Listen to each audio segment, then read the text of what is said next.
fi mi'ati haditsin nabawi. Al-Quran ini dalam 100 hadis Nabi sallallahu alaihi wasallam. Yang mana pada pertemuan yang lalu kita telah menghafal hadis yang ke-16.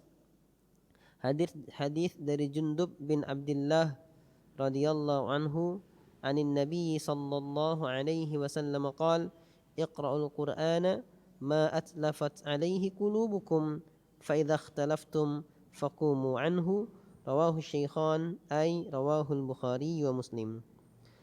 Hari ini kita masuk hadis yang ke-17. Hadis qala Ibnu Abbas radhiyallahu anhuma. Dari Ibnu Abbas radhiyallahu anhuma beliau berkata, Ibnu Abbas radhiyallahu anhuma adalah siapa? Keponakannya Nabi sallallahu alaihi wasallam. Abdullah putranya paman Nabi Abbas alaihi wassalam. Alaihi wassalatu wassalam. Ya, radhiyallahu anhum. Radhiyallahu anhuma, dia mengatakan tuwfiya Rasulullah sallallahu alaihi wasallam wa ana ibnu 10 sinin. Nabi sallallahu alaihi wasallam meninggal ketika aku berumur 10 tahun. Jadi Ibnu Abbas adalah sahabat yang muda. Nabi meninggal pun umurnya baru 10 tahun. Nabi meninggal umurnya baru 10 tahun, masih muda sekali ini. Wa qad qara'tul muhkam, dan aku katanya telah membaca al-muhkam.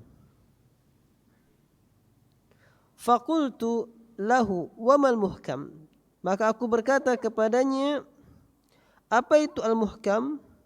Qal al-mufassala wa huwa minal hujurat. Al-muhkam itu maksudnya adalah al-mufassal, surat yang terpenggal-penggal, ya, surat-surat pendek, wa huwa minal hujurat, yaitu dari Quran surat Al-Hujurat. Jadi surat-surat pendek itu, yang dimaksud surat-surat pendek adalah dari Al-Hujurat sampai An-Nas. Ya. Jadi bukan masuk surat pendek dari 3 kul sampai An-Nas. Ya. Jadi masuk surat pendek Al-Hujurat sampai An-Nas. Al-Hujurat adalah, ya, surat masuk dalam juz ke 25 apa 6? Nah, bingung sendiri. Ya. Ya. Masuk juz 26 insyaallah.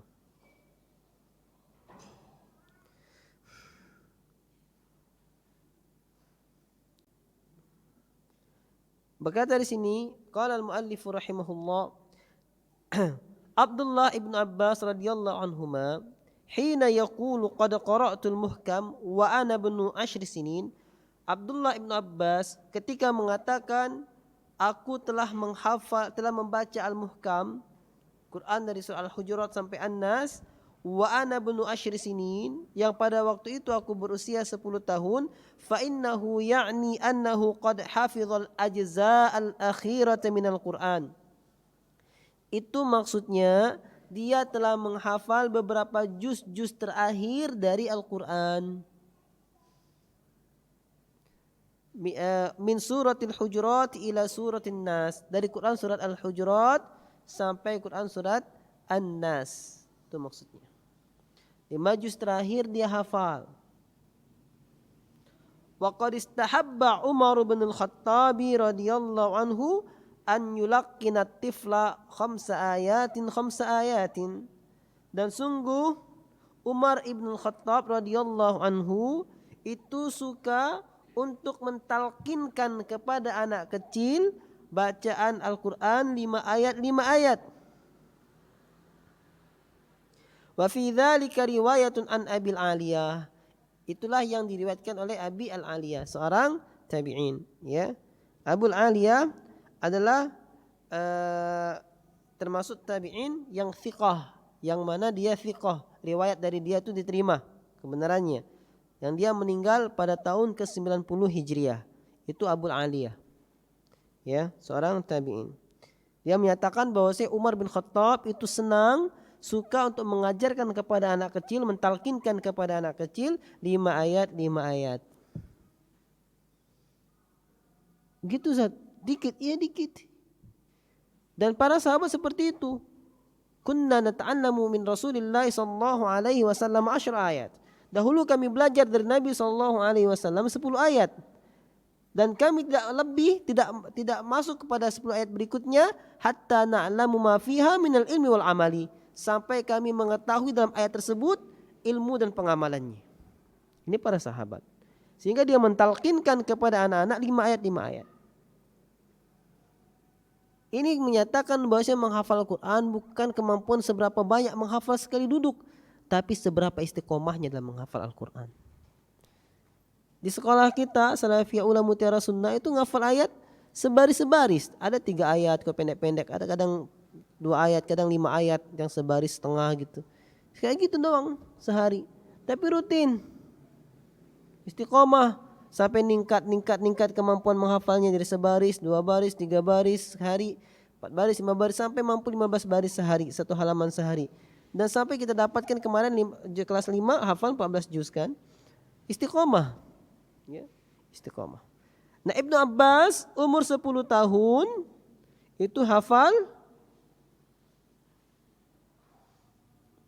5 juz. Ya. Berarti lebih hebat santri kita ya. 10 tahun itu kelas 5 kan. 6, 7, 8, 9, 10. Ya, kelas 5, 14 juz. Ya, insyaallah. Berarti apa? Bukan berarti ya kemungkinan kita mengikuti para ulama itu sangat besar. Hanya ada mau atau tidak. Imam Syafi'i hafal Quran umur 10 tahun atau yang lain 7 tahun. Ibnu Abbas 5 juz di umur 10 tahun. Ya, tapi menjadi sahabat luar biasa. Kita ada anak kecil dah hafal 30 juz. Ya. Itu menyatakan otak terdahulu sama otak sekarang sama Allah kasih. Cuma bedanya zaman dahulu maksiatnya jarang. Zaman sekarang banyak sarana maksiat. Di depan tangan pun ada maksiat, ikhtilat laki-laki perempuan, lihat aurat orang maksiat. Tapi zaman dahulu enggak ada maksiat terjaga, jadi tersibukkan dengan ilmu. Ya jangan langsung bilang enggak mungkin. Buktinya para ulama mengalahkan para sahabat dalam satu sisi loh, bukan sisi yang lainnya. Qala ta'allamul Qur'ana 5 ayatin. Ya. Umar bin Khattab mengatakan pelajarilah Al-Quran 5 ayat. Fa innan nabiyya sallallahu alaihi wasallam kana ya'khudhuhu min Jibril alaihi salam khamsan. Karena sesungguhnya Nabi sallallahu alaihi wasallam mempelajari Al-Quran dari Jibril alaihi salam 5 ayat. Wa fi riwayatin man ta'allamahu khamsan lam yansah. Dalam satu riwayat dikatakan barang siapa mempelajari Al-Quran 5 ayat maka dia enggak akan lupa.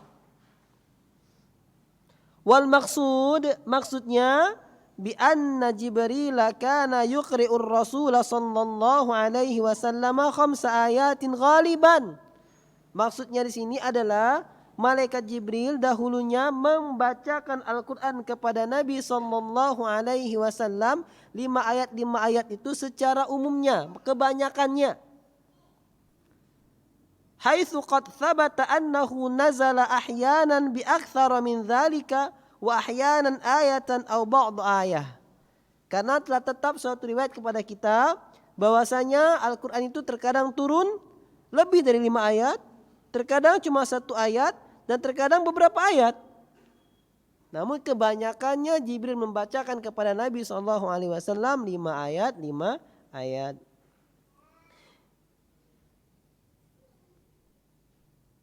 Inna ahada hukukil waladi ala walidayhi an yu'allimahul Qur'ana.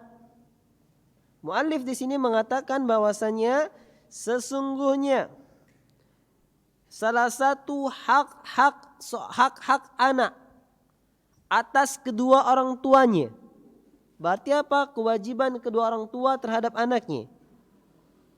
An yu'allimahul Qur'an. Adalah mereka berdua mengajarkan kepada anaknya Al-Qur'an. Walahuma bidzalika tsawabul jazil. Dan bagi mereka berdua lantaran perbuatan tersebut ada pahala yang sangat banyak. Wa sayati haditsu an bayani thawabiha yaumal qiyamah. Dan akan datang nanti penjelasan hadis-hadis tentang menjelaskan pahala-pahalanya pada hari kiamat. Nah, sekarang bagaimana seorang ayah dan ibu, kedua orang tua, mau memberikan hak anaknya, yaitu mendapatkan pelajaran Al-Quran dari keduanya, kalau keduanya pun gak bisa baca Quran. Oh enggak Ustaz, bisa kita titipkan aja ke mana, kita datangkan ke Ustadz. Ya, kita datangkan ke Ustadz. Tapi kalau ketika anak itu setoran sama kita salah benar gimana? Kita gak tahu mana yang salah, mana yang benar. Ikut aja, ya, ikut aja. Maka banyak kita dapatkan orang berbangga-bangga dengan, oh anak aku udah hafal sekian, kuat. Tapi dia nggak tahu, dia aja nggak bisa.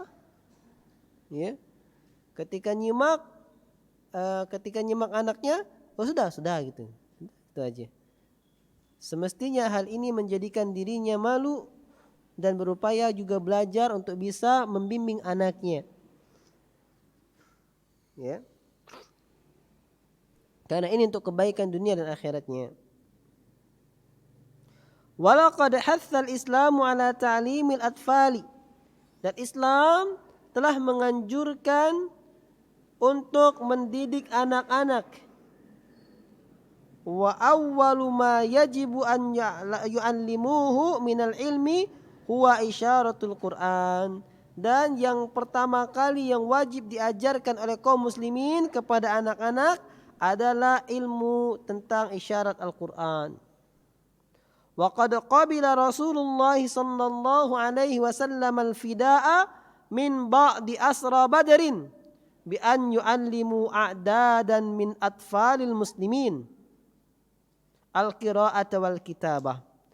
Sampai pentingnya kemampuan membaca ini, Nabi sallallahu alaihi wasallam menerima tebusan tawanan perang Badar dengan cara mendidik anak-anak kecil membaca dan menulis. Berarti kalau kita mau lihat di zaman Nabi SAW, ilmu itu dihargai mahal. Tawanan perang ditebus itu berapa ratus onta. Ya, standarnya bahkan lebih, tergantung majikan, tergantung yang nawan mau minta berapa. Nah ini jadikan tebusan kemerdekaannya seorang budak ini karena ditawan perang, menebus kemerdekaannya dengan mengajarkan baca tulis kepada anak-anak. Tuh mahal banget. Kita kalau mahal sedikit sudah bilang nggak sunnah. Ya, standar sunnah apa? Nabi kan mana? Nabi lebih mahal bayar orang. Ya, menjamin kemerdekaan dengan ngajar baca tulis. Belum berhitungnya. Ini baca tulis hitung lebih nih, calistung. Ya. Wa fi dzalika mathalun 'azimun ala ahammiyatil inayati bi ta'limil atfal. Perbuatan Nabi ini menunjukkan suatu perumpamaan yang agung tentang pentingnya perhatian terhadap pendidikan anak-anak. Kama anna ta'allumal Qur'an fis sighari yunshi'ut tifla ala asasin qawimin minal khuluqi wal intizaz wattikhadil Qur'ani dalilan fil hayati. Sebagaimana mengajarkan Al-Quran sedari dini itu bisa menanamkan kepada anak-anak suatu pondasi yang kuat dalam perkara akhlak dan menjadikan Al-Quran sebagai dalil dalam kehidupannya. Kok bisa dia hafal Quran jadi dalil dalam kehidupannya? Iya, ketika diajarkan, ditalqin hafalan Al-Qurannya dijelaskan. Bacalah terjemahnya sehingga dia paham. Ketika apapun yang terpaham, terekam dengan dirinya, itu jadi pondasi yang kuat, dia selalu teringat. Sebagaimana kita teringat selalu perkataan orang tua kita, perkataan nenek-nenek kita. Ya, teringat. Begitu juga anak-anak kecil ketika dididik dengan Al-Quran. idafatan ila quwwatin qabiliyati tifli alal hifdzi fi sigharihi. Ditambah lagi kekuatan penangkapan anak kecil dalam menghafal di waktu kecilnya, wa ta'thiru dzalika ala nufadhi dhihnihi wa taqwiyati dzakiratihi. Dan perkara tersebut, menghafal Al-Quran tadi, menjelaskan makna Al-Quran kepada anak kecil, akan berpengaruh dalam perkembangan otaknya dan menguatkan ingatannya, wa tahsini lughatihi, dan memperbagus bahasanya, memperbagus ngomongnya, wa nutqihi, dan ucapannya, walidzalika ta'thirun ala kulli ma yata'allamu min ulumin ukhra yahtajuha fi hayatihi. Dan begitu juga hafalan Al-Quran tadi, kemampuan baca Al-Quran tadi mempengaruhinya, memberikan pengaruh kepadanya ketika belajar ilmu-ilmu yang lainnya yang dia butuhkan dalam hidupnya. Ya, makanya enggak heran kalau banyak sekali madaris atau ma'ahid, ma'had atau sekolah-sekolah menjadikan orang yang hafal Quran sebagai syarat penunjang untuk bisa mudah diterima. Ketika dia memiliki hafalan dan kemampuan baca Al-Quran, maka dimudahkan dengan ilmu-ilmu yang lainnya. Ilmu syariat aja Ustaz, enggak, ilmu-ilmu yang lainnya. Baik ilmu syariat maupun ilmu umum. Kenapa? Karena seperti itu yang terjadi. Ketika dia belajar ilmu syariat, semua ilmu syariat dibangun atas dalil Al-Quran Sunnah. Bahkan bahasa Arab pun diambil dari Al-Quran. Bahasa Arab yang antum ketahui, belajar nahwu, sharaf dan semacamnya, i'rab, ya, itu semua mengambil Al-Quran dan dijelaskan. Ketika Al-Quran mengatakan innallaha sami'un basir, oh berarti setelah innallaha harakatnya fathah, sami'un dhamma, basirun dhamma, oh berarti inna itu fungsinya menfathahkan isim, menarfukan khobar, kayak gitu. Semua bahasa Arab diambil dari Al-Quran. Makanya itu jadikan pondasi dasar ketika memiliki hafalan, pemahaman dalam bacaan Al-Quran, memudahkan belajar yang lainnya. Lupa apa sih pengertiannya isim inna, teringat ayat Allah innallaha, oh ya innallah, berarti dia menasab yang pertama, merofa yang kedua, selesai. Ya, itu diantaranya gunanya.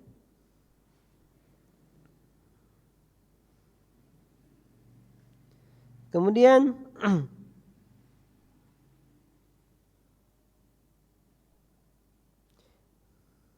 kita masuk kepada bab yang baru, al-bab ats-tsalits, bab yang ketiga tentang hifdzul Quran, menghafal Al-Quran. Hadis yang ke-18, dan insyaallah kita akan menghafal hadis yang ke-18 ini. Hadis yang ke-18, Ani bin Abbas radhiyallahu anhuma anin Nabi sallallahu alaihi wasallam qala. Dari Ibnu Abbas, semoga Allah meridhai keduanya, dari Nabi sallallahu alaihi wasallam, beliau bersabda, innalladzi laisa fi jawfihi syai'un minal qur'ani kal baitil kharibi. Sesungguhnya orang yang di dalam rongganya tidak ada sesuatu dari Al-Quran, maka seperti rumah yang rapuh. Ya. Rongganya di mulutnya, maksudnya apa? Enggak memiliki hafalan Al-Quran. Orang yang enggak punya hafalan Al-Quran itu seperti rumah yang rapuh. Bahkan rumah yang rapuh, yang seroboh. Hadis ini diriwayatkan oleh Imam Ahmad, Al-Hakim dan Tirmidzi wa sahahahu, dan disahihkan oleh Imam Tirmidzi. Qala al-muallif rahimahullah, inna hifdza ma yakfi minal Qur'ani li ada'is salati fardu ainin. Sesungguhnya menghafal, hafal apa yang mencukupkan dia dari Al-Quran untuk salat, hukumnya fardu ain. Jadi memiliki hafalan yang bisa dia pakai untuk salatnya, hukumnya fardu ain ala kulli muslim, untuk setiap muslim. Kenapa? Karena ada kaidah yang mengatakan ma la yatimmul wajibu illa bihi fahuwa wajibun. Apa saja yang perkara wajib enggak jadi sempurna dengan adanya dia, maka dia itu menjadi wajib. Sekarang sholat 5 waktu hukumnya wajib, ain. Ketika enggak bisa sempurna nih sholat 5 waktu tanpa adanya hafalan Al-Quran, maka hafalan Al-Quran hukumnya ikut jadi wajib. Gitu. Sebagaimana wudhu hukum dasarnya sunnah. Tapi ketika kita berhadas dan mau sholat wajib, maka hukum wudhu pada waktu itu wajib. Kalau enggak wudhu enggak sah sholatnya kan? Ma la yatimul wajib illa bi fahuwa wajib. Walaupun asalnya bukan wajib. Ya. Amma hadzal hadis, adapun hadis ini fayatahaddatsu amma yazidu an dzalika, maka hadis ini bercerita tentang yang lebih dari itu, tidak sekedar memiliki hafalan baca salat saja. Fahuwa yahutsu ala tizadatin min hifdzi ayatin ki ayati kitabillah. Hadis ini menganjurkan untuk memperbanyak hafalan ayat kitab Allah. Fahiya idzan sunnatun muakkadatun. Maka hukumnya adalah sunnah muakkadah. Kenapa bukan fardu ain? Karena fardu ain adalah memiliki hafalan yang bisa dipakai waktu sholat. Ya, sholat kita Al-Fatihah berarti wajib hafal. Karena ini dipakai sholat, rukun sholat. Surat pendek ya seadanya. Apa yang dihafal? Punya 4 kul ya sudah lumayan. Fardu ain 4 kul. Ya, apa 4 kul? Qul ya ayyuhal kafirun, qul huwallahu ahad, qul a'udzu birabbil falaq, qul a'udzu birabbin nas. Hafal semua kan 4 kul? Tapi jangan pas sudah waladhdallin amin, bismillahirrahmanirrahim 4 kul, enggak boleh kayak gitu. Ya, baca 4 kul. Lumayan 4 kul. Wajib ain hafal tuh. Ya. Tambahannya sunnah muakkadah, sunnah yang sangat ditekankan. Qala al-muallif rahimahullah, ikhtalafa al-ulama'u ayyuhuma afdal. Ini termasuk ke fikih baca Quran. Para ulama berselisih yang mana yang lebih utama. Al-qira'atu minal mushafi amil qira'atu an dhahril ghaib. Membaca Al-Quran dengan melihat mushaf atau membaca Al-Quran dengan hafalan.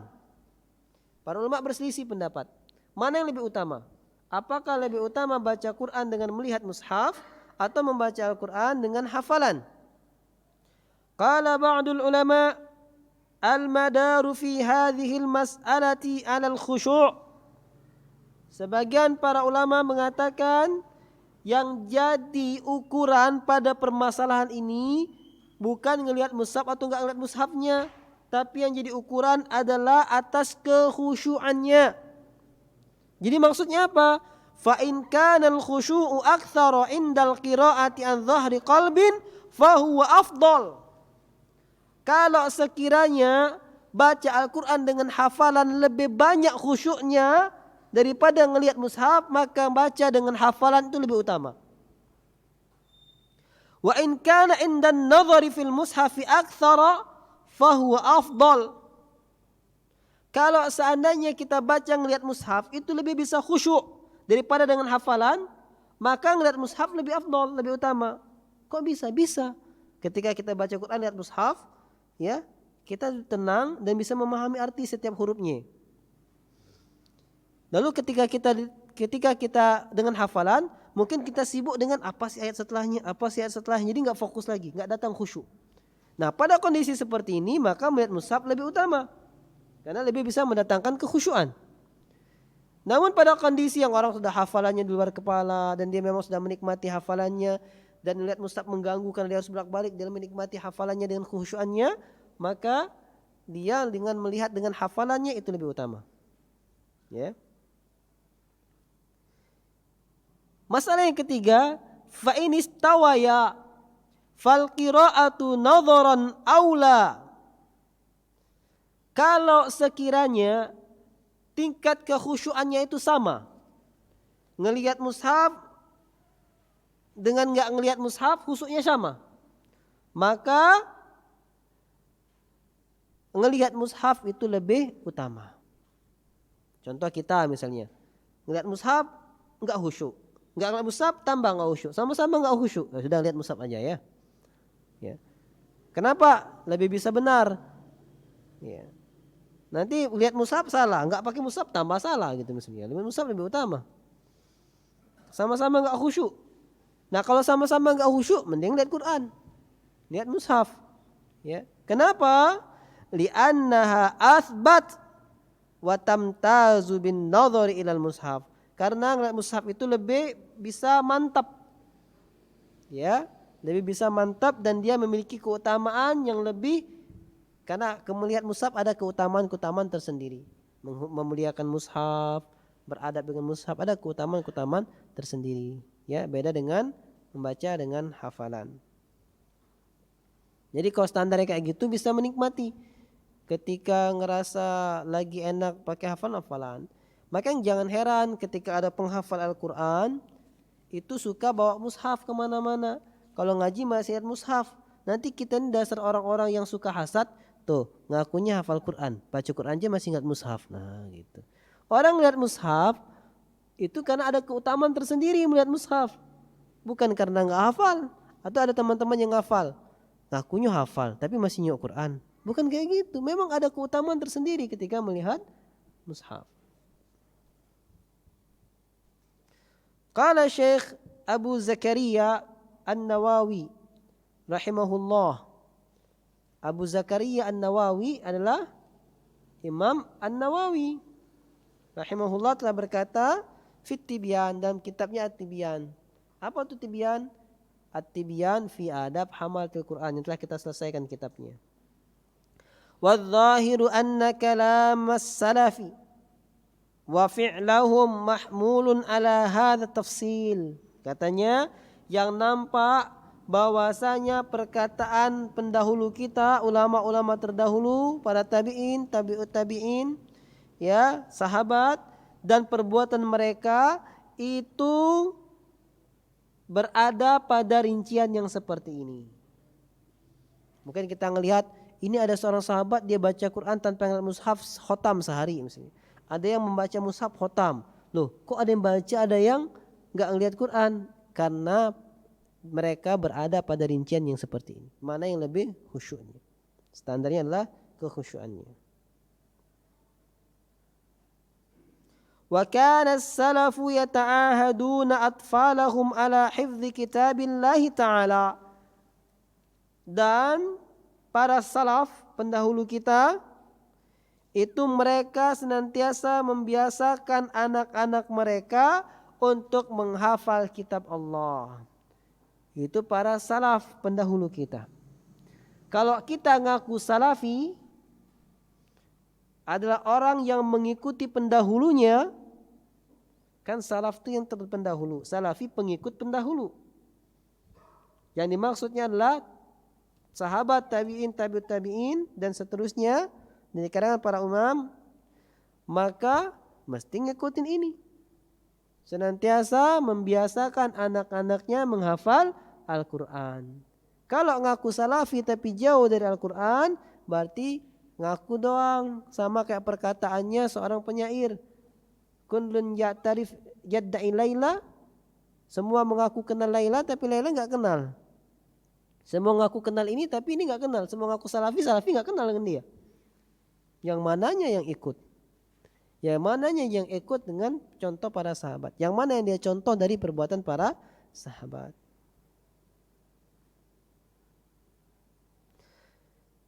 Dakhala ar-rahalatu syahir Ibnu Battuta. Ya. Mu'alif di sini mengatakan pernah suatu hari seorang pengelana yang terkenal yang bernama Ibnu Battuta, ya, Ibnu Battuta. Itu yang terkenal. Tidak tahu kalau kalian kenal nama yang lain. Kalian kenalnya Napoleon Bonaparte. Ya, siapa dia? Nah, enggak tahu juga. Dasar enggak suka sejarah ya.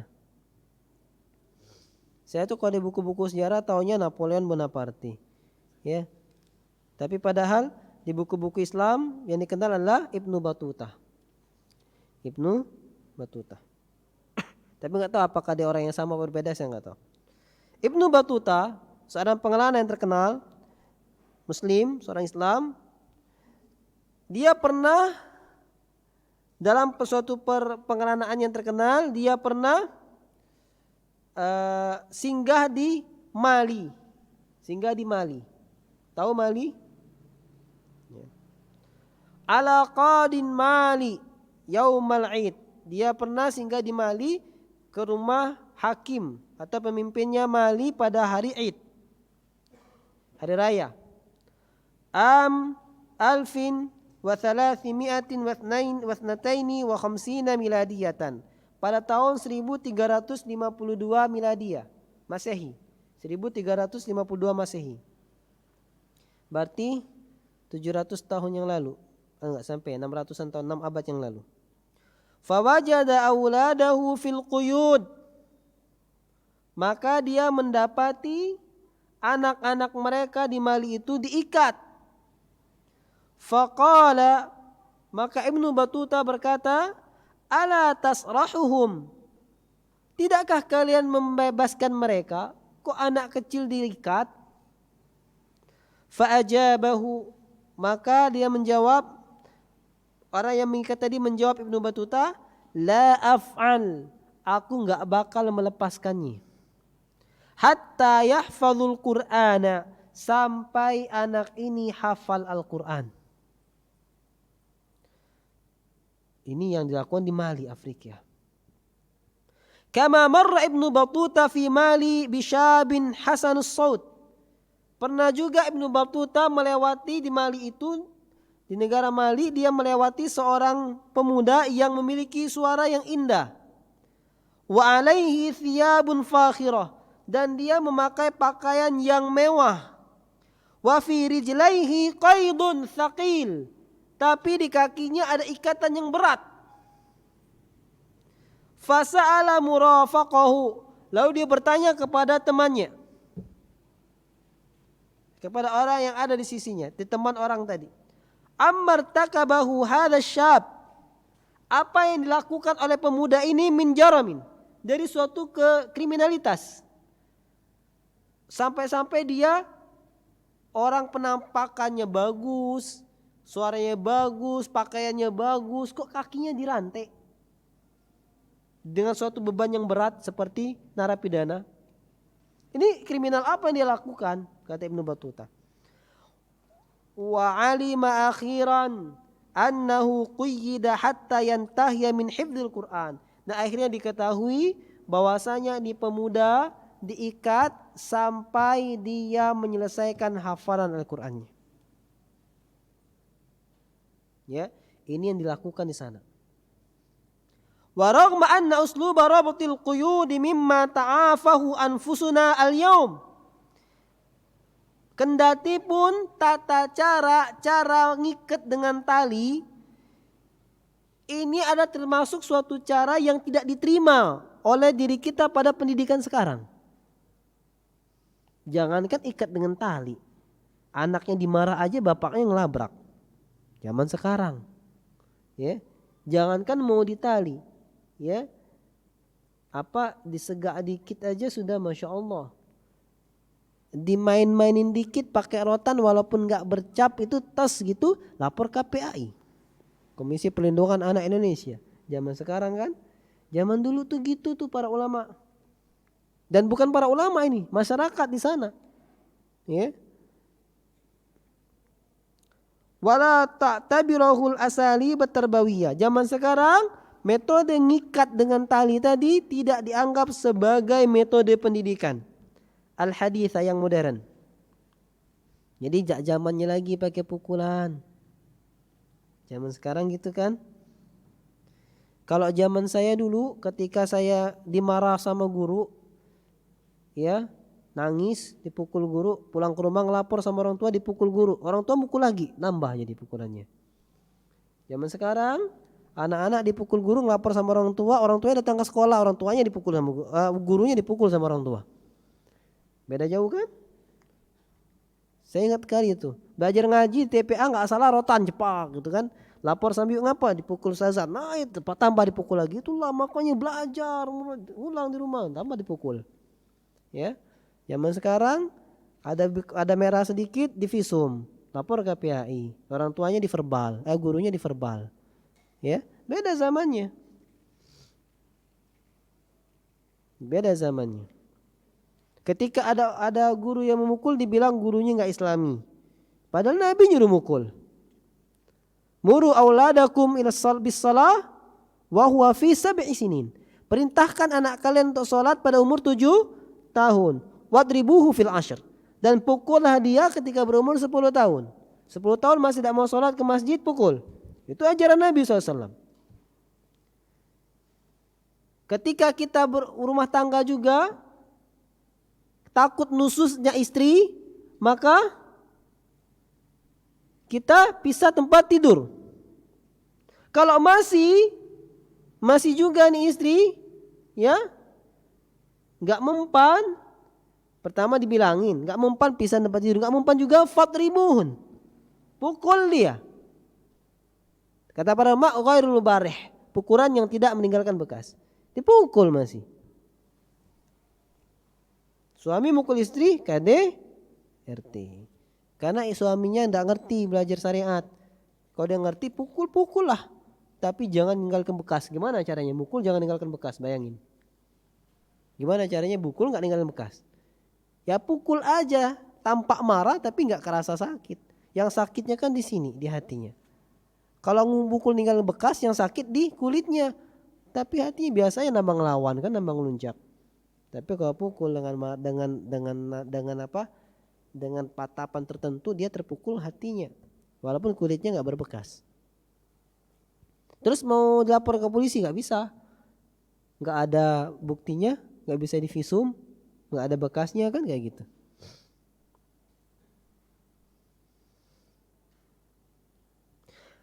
Nah ini ikhwatul iman rahimani wa rahimakumullah. Walaupun itu zaman sekarang nggak dianggap sebagai pendidikan yang bagus, illa anna hatainil qissataini tudihani miqdar hirsil muslimina fi aqasi Afriqiyah wa ghairiha min biladil muslimin ala tahfidhi auladihim kitab Allah.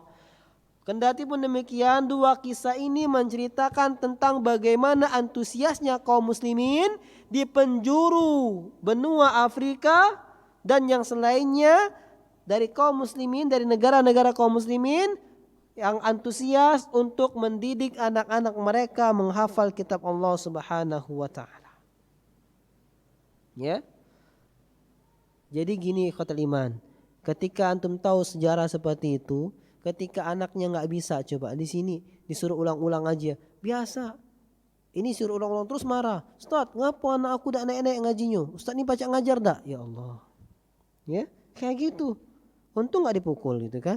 Kalau zaman para sahabat itu dipukul itu dah. Zaman Nabi juga dipukul sudah.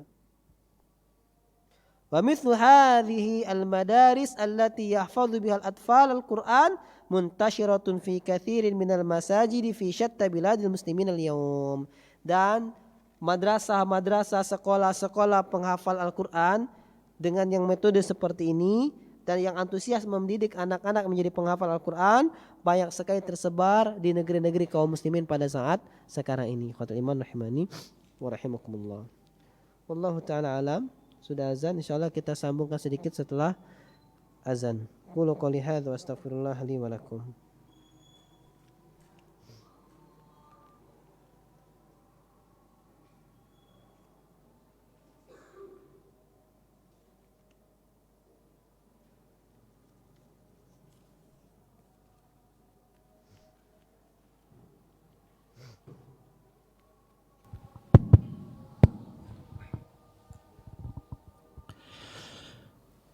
Allahu Akbar, Allahu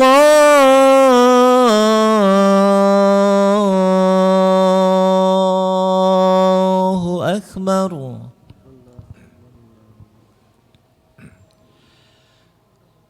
Allahu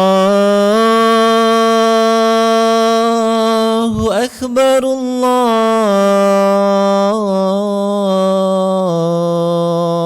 Akbar.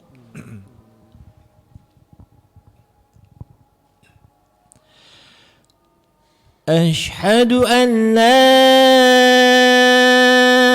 ilaha illallah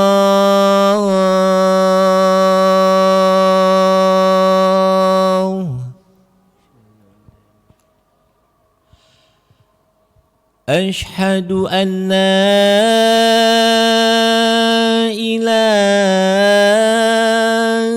إلا الله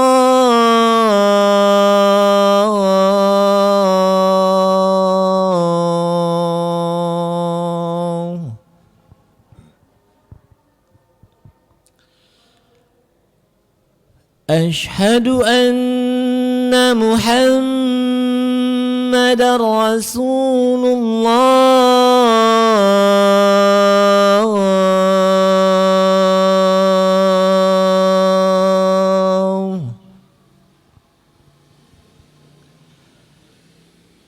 أشهد أن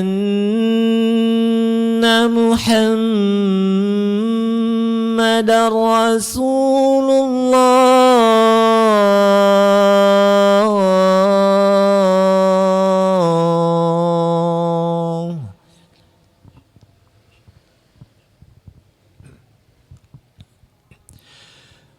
حي على الصلاة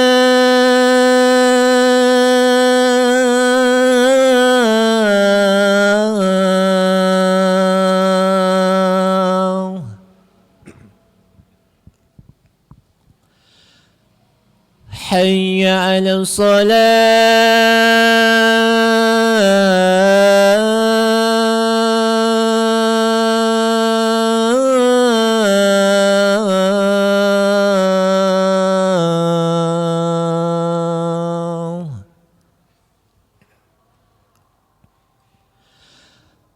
حي على الفلاح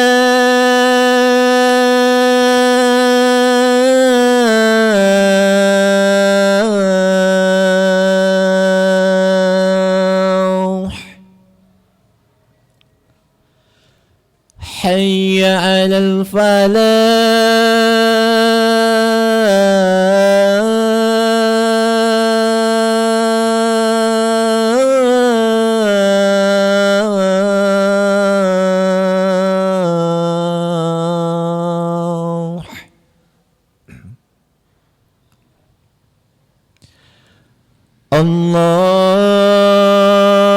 الله أكبر الله أكبر لا إله إلا الله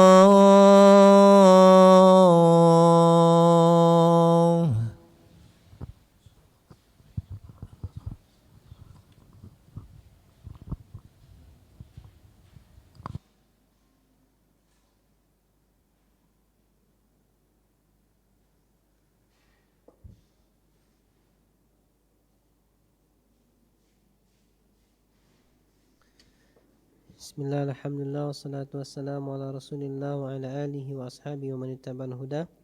InsyaAllah kita coba menghafal hadis ini.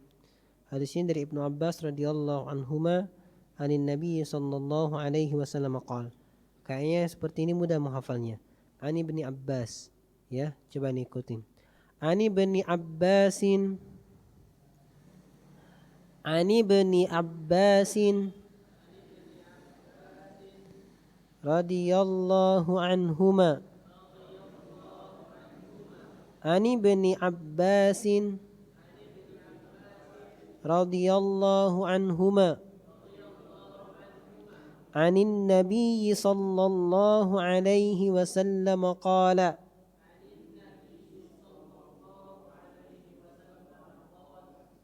Dari Ibnu Abbas, semoga Allah meridai keduanya, dari Nabi sallallahu alaihi wasallam, beliau bersabda, Innalladzi, sesungguhnya orang yang, Innalladzi laisa fi jawfihi, laisa fi jawfihi, laisa tidak ada, fi di dalam, jawfihi mulutnya, ya, jauf tu rongga mulut, jadi dalam mulutnya. Laisa fi jawfihi tidak ada dalam mulutnya syai'un minal Qur'ani, syai'un sesuatu pun, minal Qur'an dari Al-Qur'an. Syai'un minal Qur'ani, syai'un minal Qur'ani, innal ladzi laisa fi jawfihi syai'un minal Qur'ani kal baitil kharibi, kal baitil kharibi, ka seperti al-bait rumah, al-kharibi yang rapuh. Kal baitil kharibi, innal ladzi laisa fi jawfihi syai'un minal Qur'ani kal baitil kharibi, innal ladzi laisa fi jawfihi syai'un minal Qur'ani kal baitil kharibi. Innal ladzi artinya apa? Sesungguhnya orang yang laisa fi jawfihi tidak ada dalam mulutnya syai'un sesuatu pun minal Qur'ani dari Al-Qur'an kal baiti seperti rumah al-kharibi yang rapuh. Ya, innal ladzi laisa fi jawfihi syai'un minal Qur'ani kal baitil kharibi. Coba kalian ya, innal ladzi 1 2 3. Innal ladzi laisa fi jawfihi syai'un minal Qur'ani kal baitil kharibi. 2 kali lagi, 1 2 3. Innal ladzi laisa fi jawfihi syai'un minal Qur'ani kal baitil kharibi. Lagi, innal ladzi laisa fi jawfihi syai'un minal Qur'ani kal baitil kharibi. Dari siapa? Dari Ibnu Abbas radhiyallahu anhuma, dari Nabi sallallahu alaihi wasallam. Bahasa Arabnya mesti ingat. Ani Ibni Abbasin radhiyallahu anhuma anin Nabi sallallahu alaihi wasallam qala. Ya, bareng-bareng 1 2 3. Innal ladzi laisa fi jawfihi syai'un minal Qur'ani kal baitil kharibi. Rawahu Ahmadu wal Hakimu wat Tirmidzi wa sahhahahu. Ya, riwayat Ahmad dan Hakim, Al-Hakim dan At-Tirmidzi, dan dia mensahihkannya. Jadi hadis ini derajat sahih, derajatnya sahih, disahihkan oleh Imam At-Tirmidzi rahimahullah. Ulang lagi rawahnya. Rawahu Ahmadu wal Hakimu wat Tirmidzi wa sahhahahu. Ya, kalau hafal. Kalau enggak hafal cukuplah dari Ibnu Abbas radhiyallahu anhuma, dari Nabi sallallahu alaihi wasallam, beliau bersabda, innal ladzi laisa fi jawfihi syai'un minal Qur'ani kal baitil kharibi. Riwayat Imam Ahmad, Al-Hakim dan At-Tirmidzi, dan disahihkan oleh Imam At-Tirmidzi. Dan gitu aja dah cukup. Tapi kalau hafal bahasa Arabnya semua luar biasa. Ya, coba. Dari mana? Dari innal ladzi atau dari an Ibn Abbas? Dari innal ladzi aja gampang ya. 1 2 3. Innal ladzi.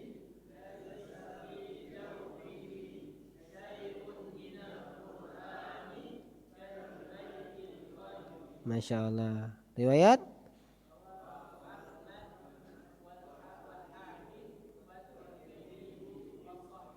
Ahsantum, Masya Allah. Alhamdulillah ada yang hafal hadis ini. Seolah pulang bawa oleh-oleh hafal satu ilmu. Antum bayangkan kita kayak duduk sebentar dari maghrib sampai isya hafal satu hadis. Imam Bukhari safar lintas negara berbulan-bulan ya sampai kakinya berdarah untuk ngambil satu hadis. Ini kita ringan, duduk aja di masjid dari maghrib sampai isya dapat satu hadis. Ya, ini diantara keutamaan kita, fasilitas yang ada, wallahu taala alam, dan diantara keutamaan ilmu telah tersebar.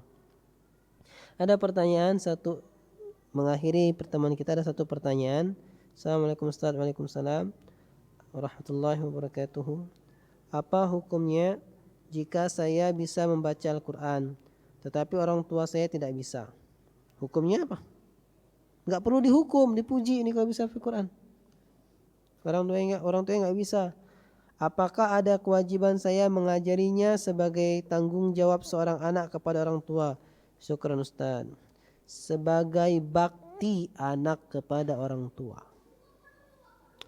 Ya, perlu anak yang bisa baca Quran mengajarkan orang tua yang belum bisa baca Quran sebagai wujud baktinya kepada kedua orang tuanya.